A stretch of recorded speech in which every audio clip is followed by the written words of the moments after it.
શ્રીમદ્ ભગવદ્ ગીતા અધ્યાય 16 દૈવી તથા આસુરી પ્રવૃત્તિ. શ્લોક 1, 2 તથા 3. શ્લોક 1. શ્રી ભગવાન ઉવાચ અભયમ સત્વ સંશુદ્ધિઃ જ્ઞાનયોગ વ્યવસ્થિતિઃ દાનમ દમઃ ચ યજ્ઞઃ ચ સ્વાધ્યાયઃ તપઃ આર્જવમ. શ્લોક 2. અહિંસા સત્યમ અક્રોધઃ ત્યાગઃ શાંતિઃ અપૈશુનમ દયા ભૂતેષુ અલોલુપ્ત્વમ માર્દવમ હિ અચાપલમ. શ્લોક 3. તેજઃ ક્ષમા ધૃતિઃ શૌચમ અદ્રોહઃ ન અતિમાનિતા ભવન્તિ સંપદમ દૈવીમ અભિજાતસ્ય ભારત. અનુવાદ.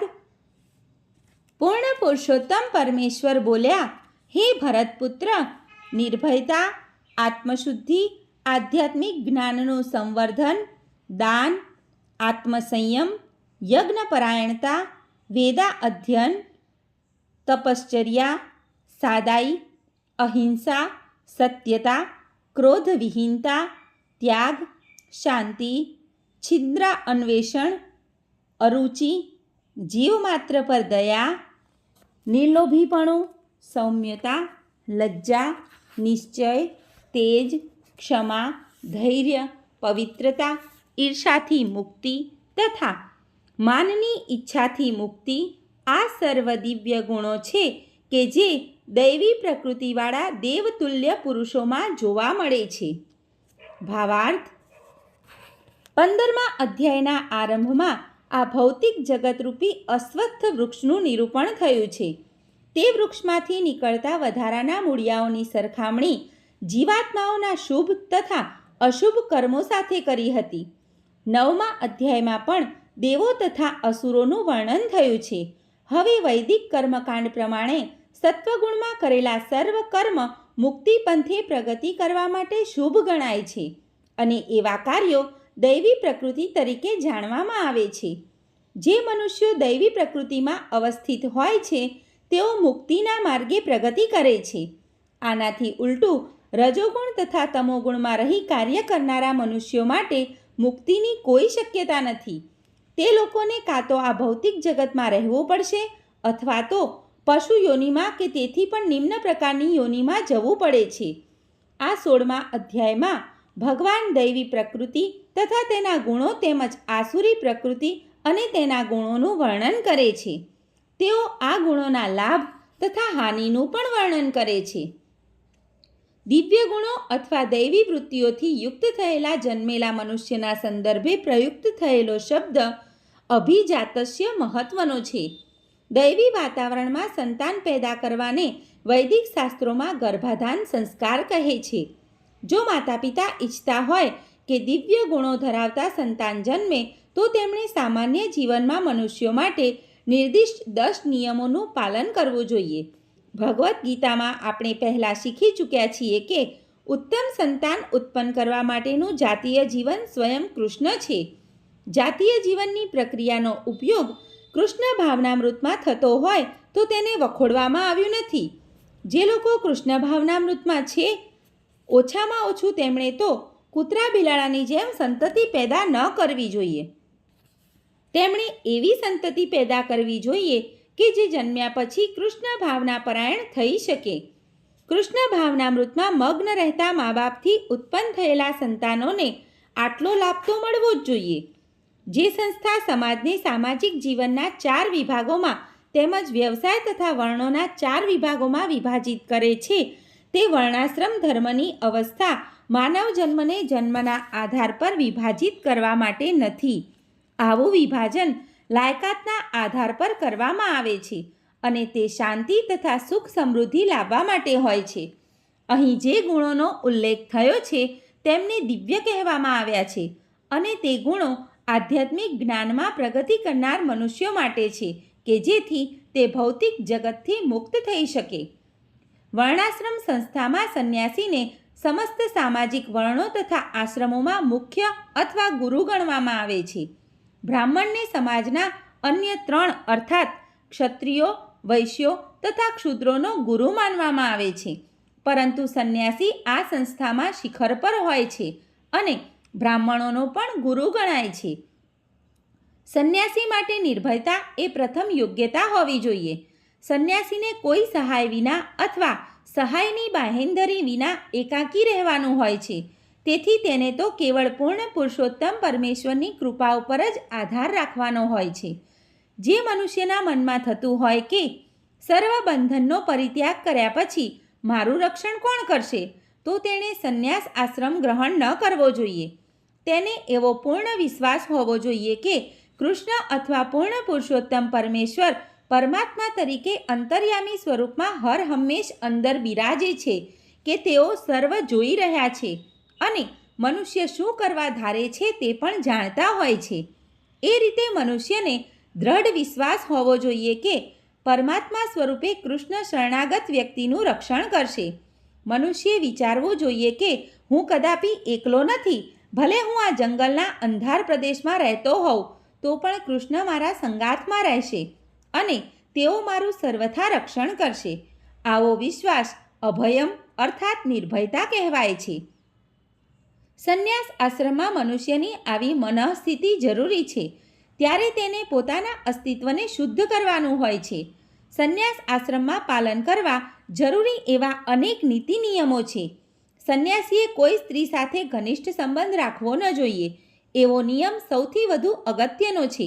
તેને એકાંત સ્થળે સ્ત્રી સાથે વાત કરવાનો પણ નિષેધ કરવામાં આવ્યો છે. ભગવાન ચૈતન્ય આદર્શ સંન્યાસી હતા. તેઓ જ્યારે જગન્નાથપુરીમાં રહેતા ત્યારે તેમની ભક્તિ હતી એવી સ્ત્રીઓને તેમની પાસે નમસ્કાર કરવા જવાની પણ મનાઈ હતી. તેમને માટે દૂરથી જ પ્રણામ કરવાની આજ્ઞા હતી.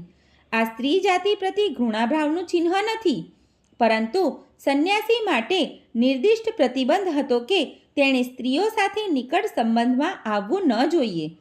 મનુષ્યએ પોતાના અસ્તિત્વને વિશુદ્ધ કરવા માટે વિશિષ્ટ આશ્રમના નીતિ નિયમોનું પાલન કરવાનું હોય છે. સંન્યાસી માટે સ્ત્રીઓ સાથેના નિકટના સંબંધોનો તથા ઇન્દ્રિય તૃપ્તિ માટે સંપત્તિ રાખવાનો સખત નિષેધ કરવામાં આવ્યો છે. આદર્શ સંન્યાસી સ્વયં ભગવાન ચૈતન્ય હતા અને આપણે તેમના જીવનમાંથી જાણી શકીએ કે સ્ત્રીઓ બાબતમાં તેઓ અત્યંત કડક હતા. જોકે તેઓ ભગવાનના સૌથી વધારે ઉદાર અવતાર ગણાય છે, કારણ કે તેઓ અધમતમ બદ્ધ જીવનો પણ સ્વીકાર કરે છે. તેમ છતાં સ્ત્રીઓના સંગની બાબતમાં તો તેઓ સંન્યાસ આશ્રમના નીતિ નિયમોનું કઠોરતાપૂર્વક પાલન કરતા હતા. તેમનો એક છોટા હરિદાસ નામનો અંગત પાર્ષદ અન્ય પાર્ષદોની સાથે તેમની સાથે હંમેશા રહ્યો, પરંતુ ગમે તે કારણવશ તેણે એક યુવતી પ્રત્યે કામુક વાસનાભરી દ્રષ્ટિથી જોયું. ભગવાન ચૈતન્ય એવા કઠોર હતા કે તેમણે તેમના પોતાના પાર્ષદોની સંગતિમાંથી તત્કાળ તેને કાઢી મૂક્યો. ભગવાન ચૈતન્યએ કહ્યું છે, સંન્યાસી અથવા જે મનુષ્ય ભૌતિક પ્રકૃતિની પકડમાંથી છૂટવાની ઈચ્છા રાખતો હોય અને આધ્યાત્મિક પ્રકૃતિમાં પ્રગતિ કરવા પ્રયત્ન કરી રહ્યો હોય તથા ભગવાનનું સાનિધ્ય પામવાની અભિલાષા ધરાવતો હોય, તેને માટે ભૌતિક સંપત્તિ તથા સ્ત્રીઓ તરફ ઇન્દ્રિય તૃપ્તિની કામનાથી જોવાની, અરે ભોગવવાની નહીં, માત્ર જોવાની બાબત પણ એટલી નિંદ્ય છે કે તેણે આવી અનૈતિક ઈચ્છા કરતાં પહેલાં જ આત્મહત્યા કરવી જોઈએ. આ પ્રમાણે શુદ્ધિની પદ્ધતિઓ છે. બીજો મુદ્દો જ્ઞાન યોગ વ્યવસ્થિતિ છે, એટલે કે જ્ઞાનોપાર્જનમાં પરોવાયેલા રહેવું. સંન્યાસી જીવન ગૃહસ્થોને તથા આધ્યાત્મિક ઉન્નતિના વાસ્તવિક જીવનને ભૂલી ચૂકેલા સૌને જ્ઞાન વિપરીત કરવા માટે હોય છે. સંન્યાસી જીવન જ્ઞાનનું વિતરણ કરવા માટે હોય છે. સંન્યાસીએ ઘેર ઘેર ફરીને જીવન નિર્વાહ માટે ભિક્ષા માગવાની હોય છે, પરંતુ આનો અર્થ એવો નથી કે તે ભિખારી છે. વિનમ્રતા પણ આધ્યાત્મિકતામાં સ્થિત મનુષ્યોનો એક ગુણ છે. સંન્યાસી કેવળ વિનમ્રતાને લીધે ઘેર ઘેર જાય છે. ભિક્ષાટનમાં આશયથી જતો નથી, પરંતુ ગૃહસ્થોને દર્શન આપવા તથા તેમની અંદર કૃષ્ણ ભાવનામૃત જગાડવા માટે જાય છે. સંન્યાસીનું આ કર્તવ્ય હોય છે. જો તે વાસ્તવમાં ઉન્નત હોય અને તેના ગુરુ દ્વારા તેને આદેશ આપવામાં આવેલો હોય તો તેણે તર્ક તથા વિવેકપૂર્વક કૃષ્ણ ભાવનામૃતનો પ્રચાર કરવો જોઈએ. અને જો તે મનુષ્ય ઉન્નત ન હોય તો તેણે સંન્યાસ આશ્રમ સ્વીકારવો ન જોઈએ. પરંતુ જો મનુષ્યે પૂરતા જ્ઞાન વિના પણ સંન્યાસ ગ્રહણ કર્યો હોય તો તેણે જ્ઞાનોપાર્જન માટે સદ્ગુરુ પાસેથી શ્રવણ કરવામાં પૂર્ણપણે પરોવાઈ જવું જોઈએ. સંન્યાસીએ નિર્ભયતા, સત્વ સંશુદ્ધિ તથા જ્ઞાન યોગમાં સ્થિત થવું જોઈએ. આ પછીનો મુદ્દો દાન છે. દાન ગૃહસ્થો માટે હોય છે. ગૃહસ્થે તેની આજીવિકાની કમાણી પ્રામાણિક સાધનો દ્વારા કરવી જોઈએ અને આવકનો અડધો ભાગ દુનિયાભરમાં કૃષ્ણ ભાવનામૃતના પ્રચાર માટે ફાળવવો જોઈએ. આ રીતે ગૃહસ્થે ઉપરોક્ત કાર્યમાં પરોવાયેલ સંસ્થામાં દાન આપવું જોઈએ. દાન સુપાત્રને મળવું જોઈએ. જેનો પછીથી ખુલાસો કરવામાં આવશે તેમ દાનના પણ કેટલાક પ્રકાર હોય છે, જેમ કે સત્વગુણ, રજોગુણ તથા તમોગુણમાં અપાતું દાન. શાસ્ત્રો સત્વગુણમાં અપાતા દાનની ભલામણ કરે છે, પરંતુ રજો તથા તમોગુણમાં અપાતા દાનની ભલામણ થઈ નથી, કારણ કે તે તો કેવળ ધનનો અપવ્યય હોય છે. દાન માત્ર કૃષ્ણ ભાવનામૃતનો દુનિયાભરમાં પ્રચાર કરવા માટે જ અપાવવું જોઈએ. એ સત્વમય ગુણમય કહેવાતું દાન છે. દમ વિશે કહી શકાય કે માત્ર ધાર્મિક સમાજના અન્ય વર્ગો માટે જ નહીં, પરંતુ ખાસ કરીને ગૃહસ્થ માટે છે. જો કે તેને પત્ની હોય છે, તેમ છતાં તેણે પોતાની ઇન્દ્રિયોનો બિનજરૂરી જાતીય જીવન માટે ઉપયોગ ન કરવો જોઈએ. ગૃહસ્થ માટે જાતીય જીવન અંગે પણ પ્રતિબંધો છે અને તેનો ઉપયોગ માત્ર સંતાન ઉત્પત્તિ માટે જ કરવો જોઈએ. જો તેને બાળકો જોઈતા ન હોય તો તેણે પત્ની સાથે જાતીય જીવન ભોગવવું ન જોઈએ. આધુનિક સમાજ જાતીય જીવન ભોગવવા માટે ગર્ભ નિરોધક પદ્ધતિઓનો અથવા અન્ય તેનાથી પણ વધારે ધૃણિત પદ્ધતિઓનો ઉપયોગ કરે છે કે જેથી બાળકોની જવાબદારી ઉઠાવવી ન પડે. આ દિવ્ય ગુણ નથી, બલકે આસુરી ગુણ છે. જો કોઈ મનુષ્ય તે ગૃહસ્થ હોય તો પણ આધ્યાત્મિક જીવનમાં પ્રગતિ કરવા ઈચ્છતો હોય તો તેણે જાતીય જીવનમાં સંયમનું પાલન કરવું જોઈએ અને તેણે કૃષ્ણની સેવાના હેતુ સિવાય કોઈ બાળક પેદા ન કરવું જોઈએ. જો તે કૃષ્ણ ભાવના પરાયણ થઈ શકે એવા બાળક પેદા કરી શકતો હોય તો તે સેંકડો બાળકો ઉત્પન્ન કરી શકે છે. પરંતુ આવી ક્ષમતા વિના માત્ર ઇન્દ્રિય સુખ ખાતર મનુષ્ય જાતીય જીવનમાં લિપ્ત ન રહેવું જોઈએ. યજ્ઞ એક અન્ય બાબત છે અને ગૃહસ્થોએ યજ્ઞ કરવાના હોય છે, કારણ કે યજ્ઞ કરવા માટે પુષ્કળ ધનની જરૂર પડે છે. બ્રહ્મચર્ય, વાનપ્રસ્થ તથા સંન્યાસ આશ્રમવાળા પાસે ધન હોતું નથી. તેઓ તો ભિક્ષાવૃત્તિ પર જીવતા હોય છે. માટે વિભિન્ન પ્રકારના યજ્ઞો ગૃહસ્થોએ જ કરવાના હોય છે. તેમણે વૈદિક ગ્રંથોમાં નિર્દિષ્ટ અગ્નિહોત્ર યજ્ઞો કરવાના હોય છે, પરંતુ વર્તમાન સમયમાં આવા યજ્ઞો અતિ ખર્ચાળ હોય છે. તેથી કોઈ પણ ગૃહસ્થ માટે તે કરવાનું શક્ય બનતું નથી. વર્તમાન યુગમાં સર્વોત્તમ યજ્ઞ તરીકે સંકીર્તન યજ્ઞની ભલામણ કરવામાં આવી છે. હરે કૃષ્ણના કીર્તનરૂપ આ સંકીર્તન યજ્ઞ સર્વશ્રેષ્ઠ તથા સૌથી ઓછો ખર્ચાળ છે અને દરેક મનુષ્ય તે કરીને લાભ પામી શકે છે. માટે દાન, ઇન્દ્રિય સંયમ અને યજ્ઞ કાર્ય આ ત્રણેય બાબતો ગૃહસ્થ માટે હોય છે. સ્વાધ્યાય અથવા વેદ અધ્યયન બ્રહ્મચર્યાશ્રમ કે વિદ્યાર્થી જીવન માટે છે. બ્રહ્મચારીઓનો સ્ત્રી સાથેનો કોઈ પણ પ્રકારનો સંબંધ ન હોવો જોઈએ. તેમણે બ્રહ્મચારી જીવન જીવવું જોઈએ અને આધ્યાત્મિક જ્ઞાનોપાર્જન અર્થે વૈદિક સાહિત્યના અધ્યયનમાં મન એકાગ્ર કરવું જોઈએ. આને સ્વાધ્યાય કહે છે. તપસ કે તપશ્ચર્યા ખાસ કરીને વાનપ્રસ્થ શ્રમી માટે છે. મનુષ્યે સંપૂર્ણ જીવન પર્યંત ગૃહસ્થ રહેવું જોઈએ નહીં. તેણે હંમેશા યાદ રાખવું જોઈએ કે જીવનના બ્રહ્મચર્ય, ગૃહસ્થ, વાનપ્રસ્થ તથા સંન્યાસ એમ 4 વિભાગ છે. માટે ગૃહસ્થ જીવન પછી તેણે નિવૃત્ત થવું જોઈએ. જો મનુષ્ય 100 વર્ષ જીવતો હોય તો તેણે 25 વર્ષ વિદ્યાર્થી જીવનમાં ગાળવા જોઈએ, 25 વર્ષ ગૃહસ્થાશ્રમમાં ગાળવા જોઈએ, 25 વર્ષ વાનપ્રસ્થાશ્રમમાં અને 25 વર્ષ સંન્યાસ આશ્રમનું જીવન ગાળવું જોઈએ. આ વૈદિક ધાર્મિક શિસ્તના નિયમો છે. ગૃહસ્થ જીવનમાંથી નિવૃત્ત થયા પછી મનુષ્ય શરીર, વાણી તથા મનનો સંયમ પાળવો જોઈએ. આ જ તપસ્યા છે. સમગ્ર વર્ણાશ્રમ વ્યવસ્થાને અનુસરતો સમાજ તપસ્યા માટે છે. તપ વિના કોઈ મુક્તિ પામી ન શકે એવો સિદ્ધાંત કે જીવનમાં તપની જરૂર નથી. મનુષ્ય અનુમાન, તર્ક કરતો રહે તો બધા સારાવાના થઈ જશે તેની ભલામણ નથી વેદોમાં થઈ કે નથી ભગવદ્ ગીતામાં થઈ. આવી જ કોઈ જ ભલામણ ધાર્મિક ગ્રંથોમાં નથી થઈ. આવા સિદ્ધાંતો એવા દેખાડો કરનારા અધ્યાત્મવાદીઓ દ્વારા ઉપજાવી કાઢવામાં આવ્યા છે કે જેઓ વધુને વધુ અનુયાયીઓ બનાવવા ઈચ્છે છે. જો મર્યાદાઓ તથા નીતિ નિયમો હોય છે તો લોકો આવી રીતે આકર્ષણમાં પડશે નહીં. માટે જે લોકો ધર્મના નામે અનુયાયીઓને વધારવા માગે છે તેઓ માત્ર દેખાડો કરવા ખાતર તેમના અનુયાયીઓના કે પોતાના જીવન નિયંત્રિત કરી શકતા નથી, પરંતુ વેદોમાં આવી પદ્ધતિ માન્ય નથી. બ્રાહ્મણો રચિત સાદાઈની બાબતમાં કહી શકાય કે આનું પાલન માત્ર કોઈ એક વિશેષ આશ્રમમાં જ નહીં, પરંતુ ચારે ચાર આશ્રમોમાં દરેક સભ્યએ કરવું જોઈએ.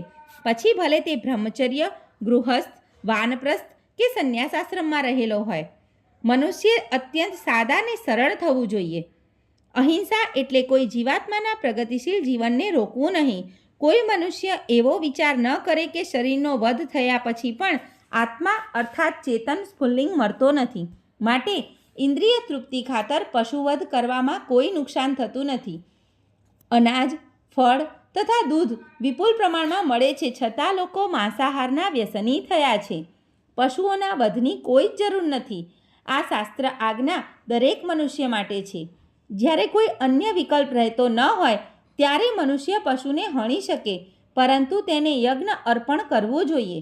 જે હોય તે, પરંતુ માનવતા માટે જ્યારે વિપુલ માત્રામાં અન્ન હોય ત્યારે જે લોકો આધ્યાત્મિક સાક્ષાત્કારમાં પ્રગતિ કરવા ઈચ્છે છે તેમણે પશુ હિંસા ન કરવી જોઈએ. સાચી અહિંસા એટલે કોઈ મનુષ્યના પ્રગતિશીલ જીવનને ન રોકવું.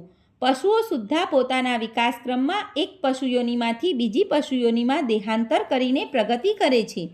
જો કોઈ પશુએ કોઈ શરીરમાં અમુક દિવસો કે અમુક વર્ષો સુધી રહેવાનું હોય અને તેને અકાળે જ મારી નાખવામાં આવે તો તેને ફરીથી એ જ જીવનમાં પાછા આવી બાકીના દિવસો પૂરા કર્યા પછી જ બીજી યોનિમાં જવા મળે છે. માટે પોતાની જીહવાની તૃપ્તિ માટે કોઈ જીવની પ્રગતિ રોકવી ન જોઈએ. એ જ અહિંસા છે. સત્યમ આ શબ્દનો અર્થ એ છે કે મનુષ્ય પોતાના સ્વાર્થ ખાતર સત્યને વિકૃત ન કરવું જોઈએ. વૈદિક સાહિત્યમાં કેટલાક અંશ બહુ અઘરા હોય છે, પરંતુ તેમનો અર્થ કોઈ પ્રમાણભૂત આધ્યાત્મિક ગુરુ પાસેથી ગ્રહણ કરવો જોઈએ. વેદોને સમજાવવાની એ જ પદ્ધતિ છે. શ્રુતિ એટલે અધિકારી પાસેથી શ્રવણ કરવું. મનુષ્ય પોતાના સ્વાર્થ ખાતર કોઈ ભળતું જ અર્થઘટન કરવું ન જોઈએ. ભગવદ્ ગીતાના એવા અનેક ભાષ્યો છે કે જેમાં મૂળ પાઠનું ખોટું અર્થઘટન થયું છે.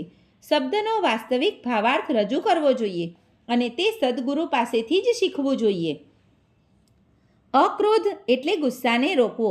ઉશ્કેરણી થવા પામે તો પણ મનુષ્ય સહનશીલ થવું જોઈએ, કારણ કે એકવાર ક્રુદ્ધ થયા પછી મનુષ્યનું આખું શરીર પ્રદૂષિત થઈ જાય છે. ક્રોધ તમોગુણનો તથા કામનો વિકાર છે, માટે અધ્યાત્મવાદીએ ક્રોધ પર નિયંત્રણ રાખવું જોઈએ. અપૈશુનમનો અર્થ એ છે કે મનુષ્ય બીજાના દોષો કાઢવા ન જોઈએ અને બિનજરૂરી રીતે તેમને સુધારવાનો પ્રયત્ન પણ ન કરવો જોઈએ. અલબત્ત ચોરને ચોર કહેવો એ છિદ્રાન્વેષણ નથી, પરંતુ પ્રામાણિક ચોરને કહેવો એ આધ્યાત્મિક માર્ગે પ્રગતિ કરી રહેલો પ્રત્યે બહુ મોટો અપરાધ હોય છે. મનુષ્ય લજ્જાશીલ થવું જોઈએ અને કોઈ ઘૃણાસ્પદ કામ ન કરવું જોઈએ. અચાપલમ અથવા નિશ્ચિત્ય આત્મતાનો અર્થ એ છે કે મનુષ્ય અમુક પ્રયાસમાં લુબ્ધ કે નિરાશ ન થવું જોઈએ. કોઈ પ્રમાણમાં નિષ્ફળતા મળે અથવા પ્રયાસ નિષ્ફળ જાય છતાં મનુષ્ય તે બદલ ખિન્ન થવું જોઈએ નહીં. તેણે ધૈર્ય તથા નિશ્ચયપૂર્વક પ્રગતિ કરવી જોઈએ. અહીં તેજસ શબ્દનો ઉપયોગ થયો છે તે ક્ષત્રિયો માટે છે. ક્ષત્રિયો બળવાન હોવા જોઈએ કે જેથી તેઓ નિર્બળનું રક્ષણ કરી શકે. તેમણે અહિંસક હોવાનો ડોળ ન કરવો જોઈએ. હિંસાની જરૂર હોય ત્યારે તેમણે તે બતાવવી જોઈએ, પરંતુ જે મનુષ્ય શત્રુનું દમન કરી શકતો હોય તેણે અમુક સંજોગોમાં ક્ષમા કરવી જોઈએ. તેણે સામાન્ય નજીવા અપરાધોને માફ કરવા જોઈએ. શૌચમ એટલે પવિત્રતા. કેવળ મન તથા શરીરની નહીં, પરંતુ આચરણમાં પણ પવિત્રતા હોવી જોઈએ. આ ખાસ કરીને વૈશ્ય એટલે કે વેપારી વર્ગ માટે છે. તેમણે કાળા બજાર આચરવા ન જોઈએ. નીતિમત્તા અર્થાત આદરમાનની અપેક્ષા ન રાખવી તે શૂદ્રો તથા શ્રમિક વર્ગ માટે છે, જેમને વૈદિક આદેશો પ્રમાણે ચારેય વર્ણોમાં નિમ્નતમ માન્યા છે. તેમણે મિથ્યા સન્માન કે પ્રતિષ્ઠાથી ફૂલાઈ જવું ન જોઈએ અને પોતાની સ્થિતિ અનુસાર રહેવું જોઈએ. સામાજિક વ્યવસ્થા જાળવવા માટે ઉચ્ચ વર્ણોનો આદર કરવો એ શૂદ્રોનું કર્તવ્ય છે. અહીં ઉલ્લેખ થયો છે કે તે 26 યોગ્યતાઓ દિવ્ય ગુણો છે. વર્ણાશ્રમ ધર્મ અનુસાર તેમનું સંવર્ધન થવું જોઈએ. ભાવાર્થ એ જ છે કે ભલેને ભૌતિક પરિસ્થિતિ દુઃખપ્રદ હોય છતાં જો સર્વ વર્ણોના લોકો ગુણોનો આ અભ્યાસ કરે તો તેઓ ક્રમશઃ આધ્યાત્મિક સાક્ષાત્કારની સર્વોચ્ચ ભૂમિકા સુધી પહોંચી શકે છે. સર્વે મિત્રોને દીપ્તિ જોશીના જય શ્રી કૃષ્ણ.